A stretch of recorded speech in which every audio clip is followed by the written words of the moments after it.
नमस्कार। आकाशवाणी से प्रस्तुत है समाचार प्रभात।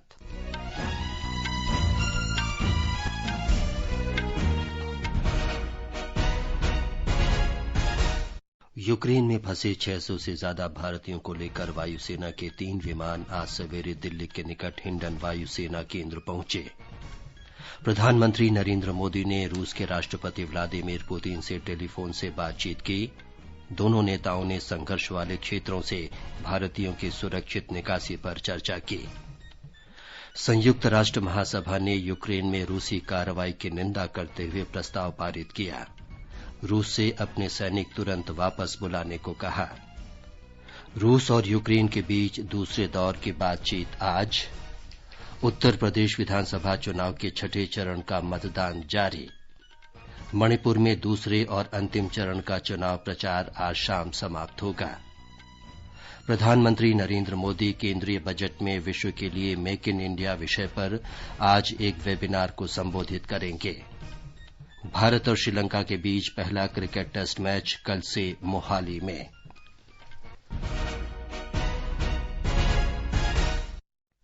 समाचार प्रभात में रवि कपूर के साथ मैं विमलेंदु पांडे। कोरोना वायरस के नए स्वरूप ओमिक्रॉन को देखते हुए आपसे अपील है कि सतर्क रहें और पूर्ण टीकाकरण कराएं। 15 से 18 वर्ष के किशोरों और अन्य लोगों के टीकाकरण में भी मदद करें। सुरक्षित रहने के लिए कृपया 3 सरल उपायों का पालन अवश्य करें। मास्क पहनें, 2 गज की सुरक्षित दूरी बनाए रखें और हाथ और चेहरा साफ रखें। कोविड से संबंधित किसी भी जानकारी और मार्गदर्शन के लिए राष्ट्रीय हेल्पलाइन नंबर 011-2397-8046 और 1075 पर संपर्क करें। अब समाचार विस्तार से। यूक्रेन में फंसे 600 से अधिक भारतीय नागरिकों को लेकर वायुसेना के 3 विमान आज सवेरे दिल्ली पहुंचे। भारतीय वायुसेना का पहला विमान रोमानिया की राजधानी बुखारेस्ट से 200 भारतीयों के साथ आज तड़के हिंडन वायुसेना केंद्र पर उतरा। दूसरा C-17 विमान हंगरी की राजधानी बुडापेस्ट से 210 और तीसरा विमान पोलैंड से 208 भारतीयों को लेकर आया है। रक्षा राज्य मंत्री अजय भट्ट ने स्वदेश पहुंचने पर भारतीय नागरिकों की अगवानी की और उनके साथ बातचीत भी की। श्री भट्ट ने वायुसेना कर्मियों और विमान चालकों के प्रयासों की भी सराहना की। यूक्रेन में फंसे भारतीय नागरिकों को सुरक्षित स्वदेश लाने का ऑपरेशन गंगा युद्ध स्तर पर चल रहा है। यूक्रेन स्थित भारतीय दूतावास ने आपात परामर्श में भारतीयों के बिगड़ते हालात के कारण उन्हें खारकीव तुरंत छोड़ने की सलाह दी है। दूतावास ने उन्हें यथाशीघ्र पेसोचिन, बॉबे और बेजली यूदोवका पहुंचने को कहा है। भारतीय दूतावास की ओर से जारी परामर्श के बारे में विदेश मंत्रालय के प्रवक्ता अरिंदम बागची ने बताया कि अब तक करीब 17,000 भारतीयों ने यूक्रेन की सीमाएं पार की हैं। इनमें ऐसे भारतीय भी शामिल हैं जिन्होंने अपने नाम दूतावास में पहले पंजीकृत नहीं कराए थे। There has been a sharp increase in the number of Indians who have left Ukraine over recent past. We now estimate that nearly 17,000 Indian nationals have left Ukraine's borders since our advisories were issued. Railway राज्य मंत्री राव साहब दानवे ने Ukraine से मुंबई पहुंचे भारतीयों के दल का स्वागत करते हुए कहा कि प्रधानमंत्री मोदी के नेतृत्व में यूक्रेन में मौजूद सभी छात्रों को सुरक्षित वापस लाया जाएगा।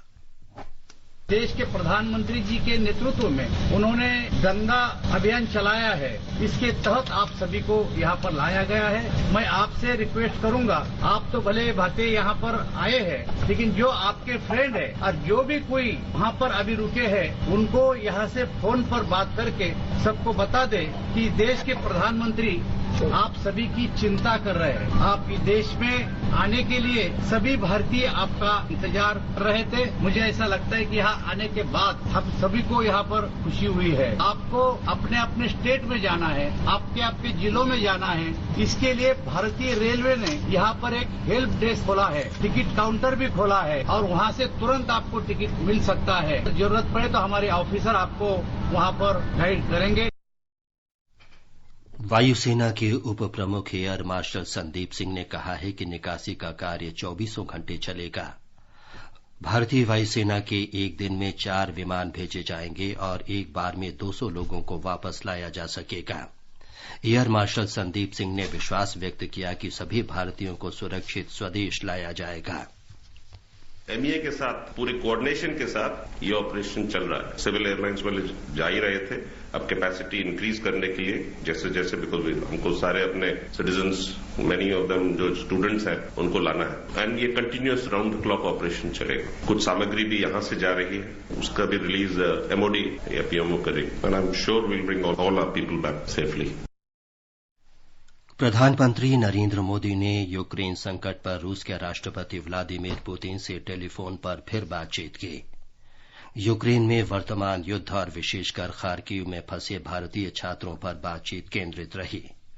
प्रधानमंत्री कार्यालय ने बताया है कि दोनों नेताओं ने संघर्ष वाले क्षेत्रों से भारतीय नागरिकों की सुरक्षित निकासी पर चर्चा की। दोनों नेताओं के बीच हाल ही में ये दूसरी बातचीत है। पिछली बार 25 फरवरी को रूसी राष्ट्रपति के साथ बातचीत में प्रधानमंत्री मोदी ने हिंसा तुरंत बंद करने का आह्वान किया था। प्रधानमंत्री नरेंद्र मोदी ने यूक्रेन संकट पर कल शाम एक बैठक की। प्रधानमंत्री यूक्रेन संकट शुरू होने के बाद से लगातार बैठकों में स्थिति की समीक्षा कर रहे हैं। विदेश मंत्री डॉक्टर सुब्रमण्यम जयशंकर ने यूक्रेन में बिगड़ती स्थिति पर यूरोपीय संघ के विदेश मामलों के उच्च प्रतिनिधि और फ्रांस तथा एस्टोनिया के विदेश मंत्रियों के साथ कल चर्चा की। इस दौरान डॉक्टर जयशंकर ने भारत का रुख दोहराया कि इसका समाधान केवल कूटनीतिक उपायों से ही हो सकता है। उन्होंने कहा कि हिंसा समाप्त होना जरूरी है। संयुक्त राष्ट्र महासभा ने एक प्रस्ताव पारित कर यूक्रेन में रूसी आक्रमण की निंदा करते हुए रूस से तुरंत अपने सैनिकों को वापस बुलाने को कहा है। मतदान के पक्ष में 141 देशों ने वोट डाले, जबकि 5 देशों ने प्रस्ताव के विरोध में मतदान किया। भारत और 34 अन्य देश मतदान से अलग रहे। रूस के पक्ष में मतदान करने वाले देशों में बेलारूस, उत्तर कोरिया और सीरिया शामिल हैं। क्यूबा ने भी रूस का समर्थन किया, लेकिन वो मतदान से अलग रहा। यूक्रेन में रूसी सैन्य अभियानों के बीच सुरक्षा परिषद ने संयुक्त राष्ट्र महासभा का आपात सत्र बुलाया था।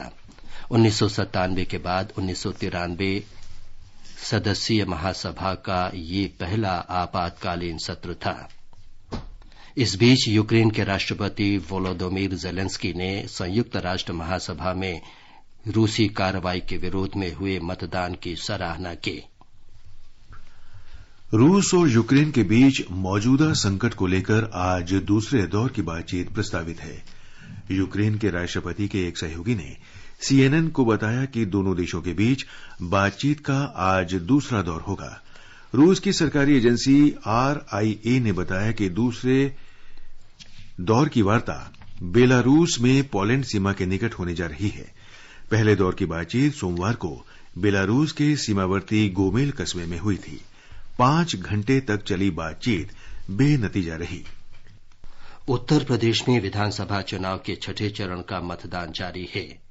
सवेरे 7 बजे शुरू हुआ मतदान शाम 6 बजे तक चलेगा। इस चरण में राज्य के 10 जिलों में 57 विधानसभा निर्वाचन क्षेत्रों में वोट डाले जा रहे हैं। ये जिले हैं बलिया, बलरामपुर, सिद्धार्थनगर, बस्ती, संत कबीर नगर, आम्बेडकर नगर, महाराजगंज, कुशीनगर, गोरखपुर और देवरिया। 66 महिलाओं सहित 676 उम्मीदवार मैदान में हैं। कोरोना महामारी के कारण निर्वाचन आयोग मतदाताओं की अधिकतम भागीदारी के साथ कोविड मुक्त चुनाव पर ध्यान केंद्रित कर रहा है। मतदान की ताजा स्थिति की जानकारी के लिए आइए बात करते हैं अपने संवाददाता आदित्य शुक्ल से। आदित्य, मतदान शुरू हुए अभी 1 घंटा ही हुआ है, कैसी है रफ्तार? ये भी बताएं कि निर्वाचन आयोग ने क्या प्रबंध किए हैं।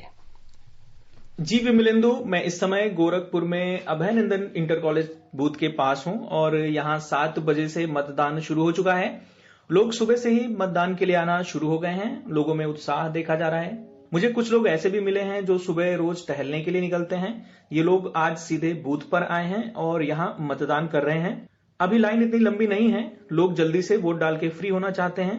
मतदान के लिए आने वालों की कतार भी लंबी होती जाएगी। जिला प्रशासन ने शांतिपूर्ण मतदान के लिए पूरी तैयारियां की हैं। अभी कुछ मिनट पहले ही यहां से सेक्टर मजिस्ट्रेट दौरा करके गए हैं। सभी अधिकारी पूरी मुस्तैदी के साथ निष्पक्ष और शांतिपूर्ण मतदान के लिए पूरी मेहनत कर रहे हैं। मतदान केंद्र पर सुरक्षा के कड़े इंतजाम हैं। यहां मतदान करने वालों में अभी पुरुष ज्यादा दिख रहे हैं। महिलाओं की संख्या भी धीरे धीरे बढ़ रही है। तो जैसे जैसे दिन चढ़ेगा मतदान के लिए आने वालों की संख्या भी बढ़ेगी। जी विमलेंदु। आदित्य छठा चरण महत्वपूर्ण माना जा रहा है। मुख्यमंत्री योगी आदित्यनाथ गोरखपुर शहर से चुनाव लड़ रहे हैं और कुछ ऐसे भी उम्मीदवार हैं जिन्होंने हाल ही में पार्टी बदली है। जी विमलेंदु, आपने बिल्कुल सही कहा। इस चरण में सबकी निगाहें गोरखपुर शहर सीट पर हैं, जहां से मुख्यमंत्री योगी आदित्यनाथ पहली बार विधानसभा चुनाव लड़ रहे हैं। हालांकि वे यहां से लगातार 5 बार सांसद चुने गए हैं। गोरखपुर को उनके प्रभाव वाला क्षेत्र भी माना जाता है। यहां इस क्षेत्र में पूर्वांचल में बड़ी संख्या में लोग गोरखपीठ को मानने वाले हैं। इसलिए लोग पीठ के प्रति श्रद्धा भाव रखते हुए पीठ के प्रमुख महंत जो भी अब तक रहे हैं, उनमें से योगी आदित्यनाथ भी हैं, उनका भी समर्थन लोग करते आए हैं, उन्हें वोट करते हैं। गोरखपुर जिले में तो कुल 9 विधानसभा सीट हैं। इनमें से 8 पिछले 2017 के विधानसभा चुनाव में भाजपा ने जीती थी। अच्छा, ये गोरखपुर से ही सटा कुशीनगर जिला है, जहां से अलग अलग 2 पार्टियों के 2 दिग्गज चुनाव लड़ रहे हैं। पहले हैं स्वामी प्रसाद मौर्य, जो फाजिल नगर से चुनाव मैदान में हैं। इसके अलावा कांग्रेस के प्रदेश अध्यक्ष अजय कुमार लल्लू हैं, जो कुशीनगर की तमकुही राज विधानसभा सीट से चुनाव मैदान में हैं। वहीं पास का एक और जिला है अंबेडकर नगर, जहां इस चरण में चुनाव हो रहा है। वहां बहुजन समाज पार्टी के कुछ कद्दावर नेता इस बार समाजवादी पार्टी में शामिल हो गए हैं और चुनाव लड़ रहे हैं सपा के टिकट पर।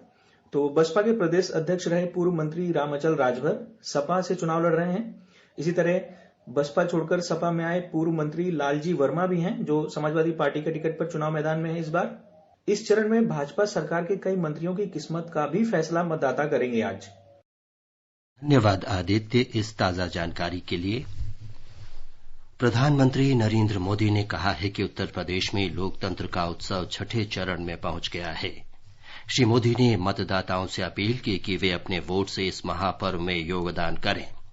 उन्होंने लोगों से कहा कि उनका वोट लोकतंत्र को मजबूत बनाएगा। मणिपुर में विधानसभा चुनाव के दूसरे और अंतिम चरण का प्रचार आज शाम समाप्त हो जाएगा। इस चरण में 10 जिलों की 22 सीटों पर शनिवार को मतदान होगा। 2 महिलाओं सहित कुल 93 उम्मीदवार मैदान में हैं। हमारे संवाददाता ने बताया है कि विभिन्न राजनीतिक दलों के स्टार प्रचारक और प्रमुख नेता रैलियों के माध्यम से और घर घर जाकर प्रचार कर रहे हैं।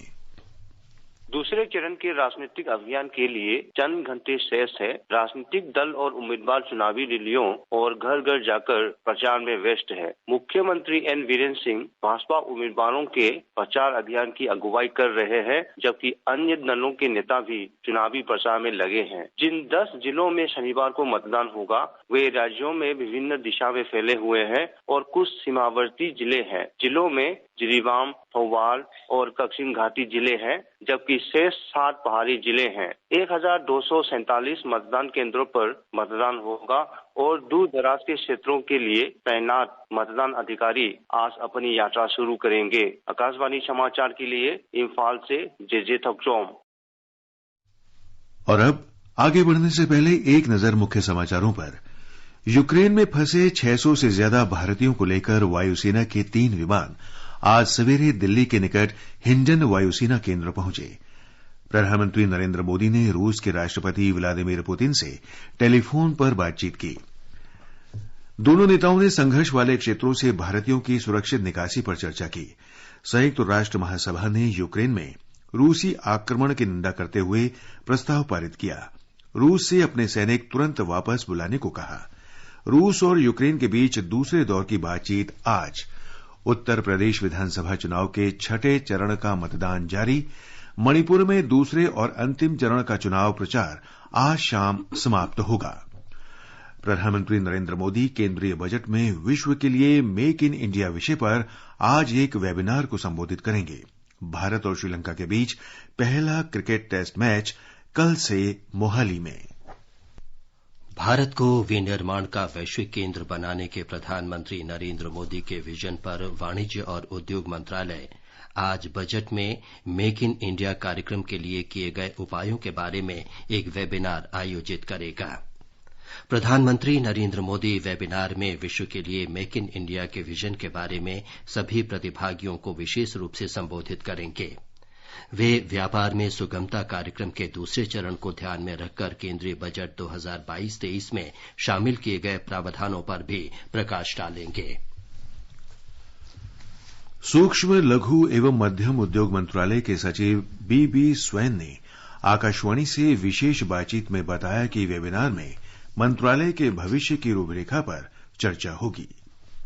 एमएसएमई क्षेत्र ये भारतीय अर्थव्यवस्था का एक महत्वपूर्ण हिस्सा है। आज के जो वेबिनार है उसमें 2022 के बजट अनाउंसमेंट, एमएसएमई क्षेत्र के सामने चैलेंजेस और भविष्य की रूपरेखा, इसके बारे में चर्चा विचारणा होगी। माननीय प्रधानमंत्री के मार्गदर्शन हमारे लिए, हमारे क्षेत्र के लिए भविष्य की रूपरेखा गढ़ने में बहुत ही उपयोगी रहेगी।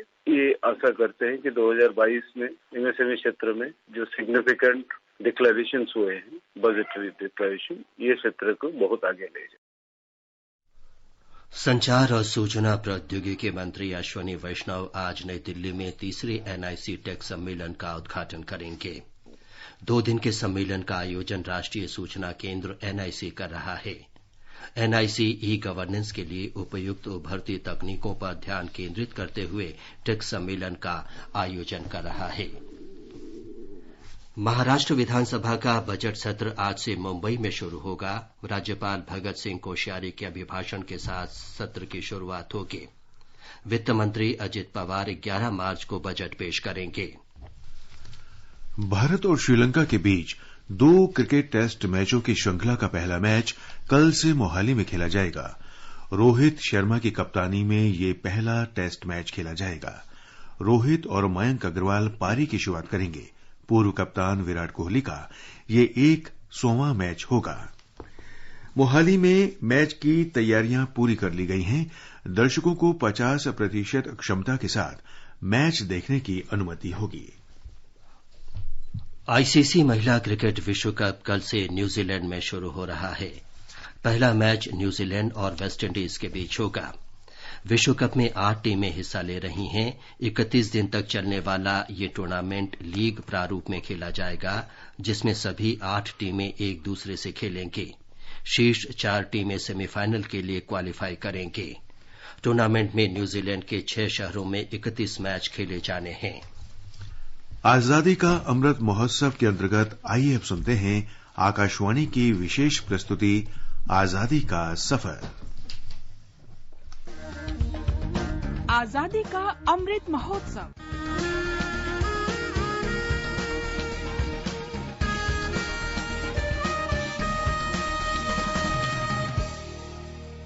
आजादी का सफर आकाशवाणी के साथ एक राष्ट्र का उदय। भारत का गौरवशाली स्वतंत्रता संग्राम आधुनिक विश्व के महानतम संघर्षों में से एक है।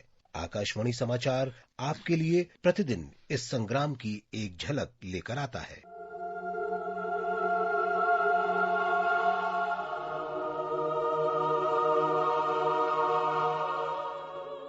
आज की इस कड़ी में हम राष्ट्रवादी उद्योगपति जमशेद जी नुसीरवान जी टाटा को याद कर रहे हैं, जिनका जन्म 3 मार्च 1839 को गुजरात के नवसारी में हुआ था।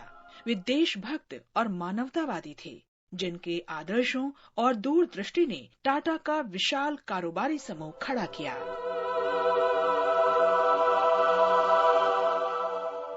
स्वदेशी आंदोलन हालांकि 1905 तक शुरू नहीं हुआ था, लेकिन जमशेद जी टाटा ने इस सिद्धांत को अपने जीवन में उतार लिया था। उन्हें विश्वास था कि भारतीय कंपनियां कपड़ा उद्योग में ब्रिटिश प्रभुत्व से प्रतिस्पर्धा कर सकती हैं। उन्होंने 1869 में बॉम्बे के चिंचपोकली में एक जीर्ण और दिवालिया तेल मिल का अधिग्रहण किया और इसे कपड़ा मिल में बदल दिया। जमशेद जी इंग्लैंड की यात्रा पर गए और लंका शहर में कपास व्यापार का विस्तृत अध्ययन किया। 1 जनवरी 1877 को जिस दिन महारानी विक्टोरिया को भारत की महारानी घोषित किया गया, उसी दिन नागपुर में एम्प्रेस मिल्स अस्तित्व में आई जमशेद जी ने 37 साल की उम्र में कई कपड़ा मिलों और अन्य परियोजनाओं का निर्माण शुरू कर दिया था। लगभग 1880 से 1904 में अपनी मृत्यु तक जमशेद जी जीवन के 3 महान उद्देश्यों के लिए प्रयासरत रहे और उन्हें आगे बढ़ाते रहे। ये 3 महान उद्देश्य थे: लौह तथा इस्पात कंपनी की स्थापना, पन बिजली पैदा करना और एक विश्व स्तरीय शैक्षणिक संस्थान बनाना जिसमें भारत के युवा विज्ञान की शिक्षा हासिल कर सके। उन्होंने बॉम्बे में ताजमहल होटल भी बनवाया। कहते हैं कि जमशेद जी को भारतीय होने के कारण शहर के एक होटल में प्रवेश की अनुमति नहीं मिली थी। इस घटना के बाद उन्होंने एक शानदार होटल बनाने की ठान ली। वास्तव में जमशेद जी टाटा ने अपनी संपत्ति का इस्तेमाल भारत और उसके लोगों को समृद्ध करने के लिए किया। हम महान देशभक्त को सलाम करते हैं।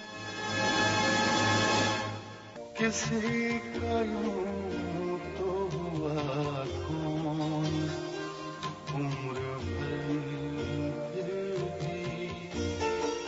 ये हुस्न इश्क तो धोखा सब मगर। आज हम स्वतंत्रता सेनानी और महानतम उर्दू शायरों में से एक रघुपति सहाय को भी याद कर रहे हैं, जिन्हें फिराक गोरखपुरी के नाम से जाना जाता है। 3 मार्च 1982 को उनकी मृत्यु हुई थी। उन्होंने महात्मा गांधी के प्रभाव में स्वतंत्रता संग्राम में भाग लेने के लिए डिप्टी कलेक्टर का पद छोड़ दिया था।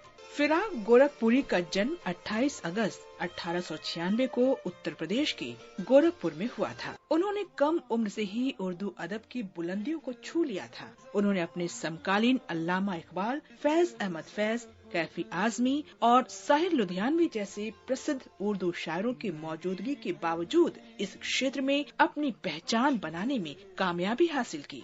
फिराक गोरखपुरी का चयन प्रांतीय सिविल सेवा और भारतीय सिविल सेवा के लिए हुआ था, लेकिन 8 फरवरी 1921 को बाले मियां मैदान में महात्मा गांधी की बातें सुनकर उन्होंने सरकारी नौकरी छोड़ दी और स्वतंत्रता आंदोलन में कूद पड़े। वे असहयोग आंदोलन में शामिल हो गए और उन्हें 18 महीने की जेल हुई। उन्होंने लिखा, देख रफ्तार ए इनकलाब फिराक, कितनी आहिस्ता और कितनी तेज। आजादी के बाद गोरखपुरी ने इलाहाबाद विश्वविद्यालय में नौकरी की। इस दौरान उन्होंने गुले नगमा सहित कई कविताएं लिखी।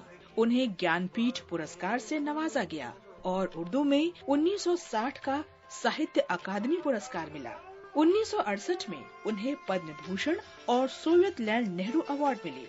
वे विश्वविद्यालय अनुदान आयोग में शोध प्रोफेसर और आकाशवाणी में प्रोड्यूसर इमेरिटस रहे। इस महान भारतीय को आकाशवाणी का सलाम।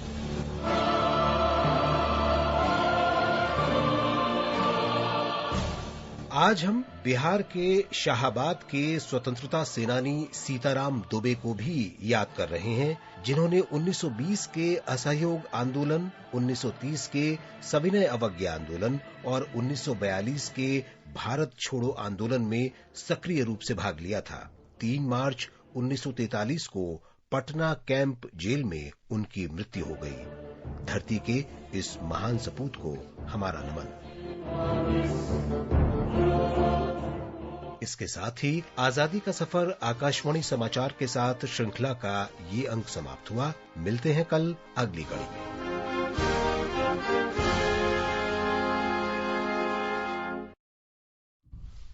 और अब एक नजर आज के मौसम पर।